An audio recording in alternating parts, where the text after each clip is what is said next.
We're here at the Future of Information and Communication conference, exploring the stories behind some of the most highly reviewed papers. And in this episode, I'm talking to Ahmad Salman, who did research into expanding coverage of an intelligent transit bus monitoring system via the ZigBee radio network.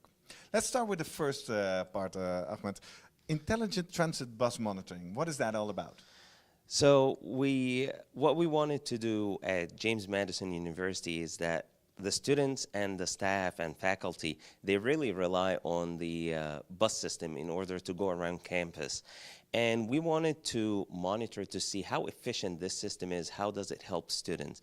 So what we did is that we put monitoring nodes around some stations, and we tried to grab some information to see how efficient the bus system is and how does it relate to what the students are trying to accomplish. Does it get them to classes on time? Does it get faculty to their place where they need to be on time? So we put these monitoring nodes and we started getting the data through what everybody carrying nowadays, which are their cell phones, sniffing, like, you know, getting like unique data out of that, which is the MAC address, and trying to keep track of when did they board the bus and when did they leave, how long did it take them to go there, and does this match with the schedule that they have, and try to do some machine learning over the data that we gathered and some deeper analysis to try to see like what kind of information we can find of that and make the bus system a little bit more reliable. All right, sounds interesting. First thing before we dive deeper, so efficient, how did you define efficient in this case? So efficiency in this case is, does the bus come on time? Yeah. And does it actually accommodate all the students, or do we have like people who are waiting for the next bus? Are the bus routes fully utilized? Like, are there buses that come and go with enough, like, you know, with not enough students on board as like they would expect? Are the scheduling, like, do we have enough buses at rush hour and not as much as others? Do these buses that go to like the far stations, do they actually need to be as much as the ones that do not go as far? So on. So basically all the parameters of a proper bus Yes. system. All right. So you put nodes to measure them. Yes. And then the second part of your title says via the ZigBee radio network. Yes. What is that? So the way we did our research is that we used the on-campus Wi-Fi, which all the students and staff are basically connected to. So that's how we would actually have our monitoring nodes, which uses Raspberry Pis to actually do the sniffing on the phones and try to get that information. Excuse me. But not all the stations actually have Wi coverage. And we also wanted to expand it to the city of Harrisonburg to get more information, because some of our buses go in the city.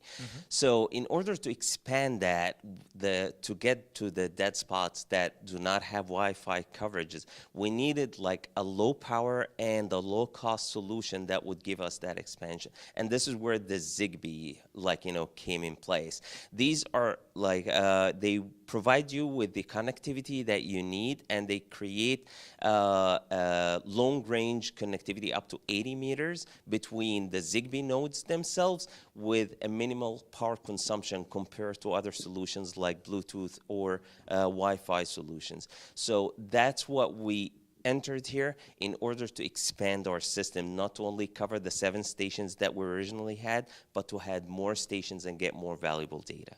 Exactly. And just another question about your methodology.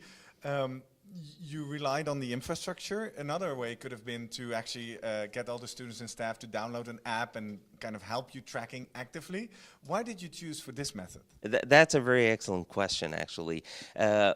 It's really hard to convince students or people to do something that they cannot see the the close benefit or the near benefit, like, to them.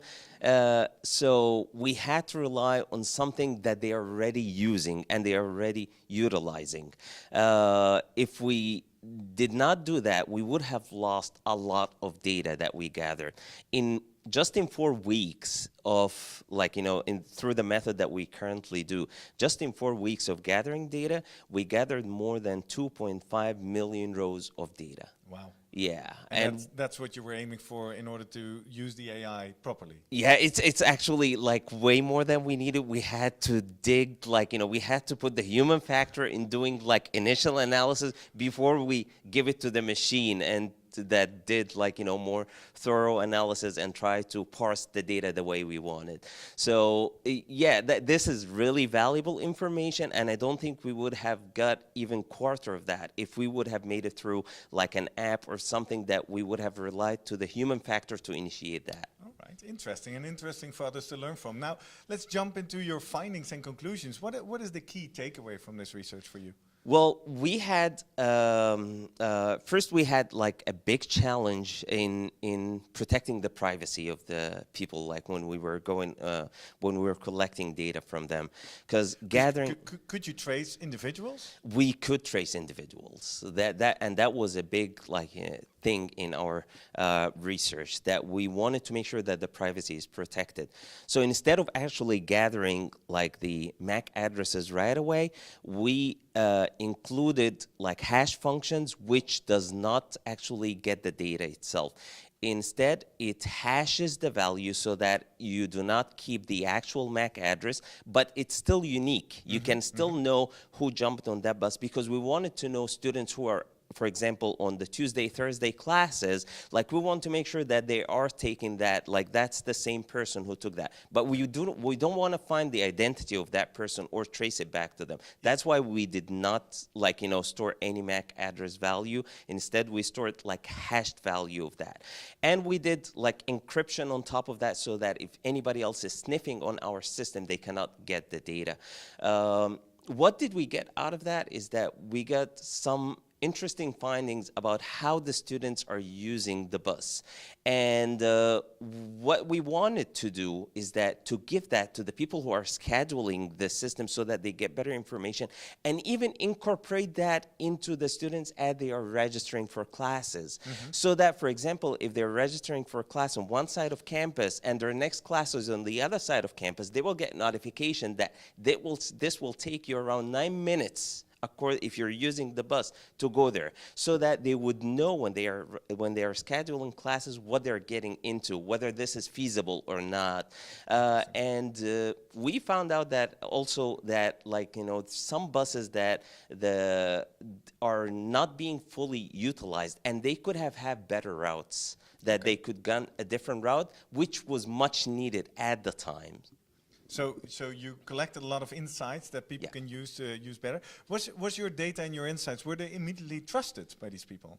Not right away, of course. So how did you deal with that? So we still actually are in talks with the transit system, in at least at JMU, and we wanted to even expand that to the Harrisonburg city. But it's really hard to do that because of the trust and the privacy issue. There is a lot, once you get into a government agency, and try to convince him to do things like that, there is a lot of paperwork involved, and they have to get consents from all the patrons who are riding their buses, and it's still an ongoing challenge that we're trying to figure out how to give them all the comfort. Are you saying the hashing isn't enough when you go into the government space? Yes. Why not? What barriers do you run into? They still say that this is a unique identifier. If somebody else gets the data and they can apply the same hashing mechanism, they will get the same identifier. And again, we already added a keyed hash function, not just a hash function, so they would if somebody else wants to get the same data, they would still have to apply the key in order to hash that value. But it's still not as simple. Right. Interesting. So to conclude, you say the Wi-Fi infrastructure is very relevant. We got a ton of data. The Yes. ZigBee radio network was a great way to extend in areas further on. Exactly, yes. And there's a lot of trust issues involved if you want to do this type of research. Yes. Final question. For those viewers who've never been in an FICC conference, what made you decide to submit your paper over here? It's the mainly the broad of the range of that conference, and my department actually at James Madison University, the Integrated Science and Technology, it's not like a typical engineering, for example, department. It has a lot of people from different backgrounds, from psychology, from lawyers, from biologists. So that really made it easy to understand different fields and do cooperation in different fields. Like right now we're doing monitoring for environmental stream that is being restored by flying drones and having the nodes transmit the data wirelessly to the drones, and the drones bring them back. So I wouldn't have thought about something like that. Similarly here, we have, I have seen lots of topics that are being introduced, and I'm very interested in things like VR, for example, and the talks and the similar interviews like what we're having, as I've seen before, and the previous conferences, really grabbed my attention, and I wanted to get to know more about the people who are in these conferences. Wow, and be here with us. Well, Ahmed, thank you very much for sharing your Thanks story. a lot, Gary. And thank you for watching this video all the way to the end. If you're curious to learn more about all these innovations presented here, check out the SAI conference website. Hit the subscribe button here on YouTube right now and be the first to know when a new video comes out. And we just hope to see you at one of our future conferences.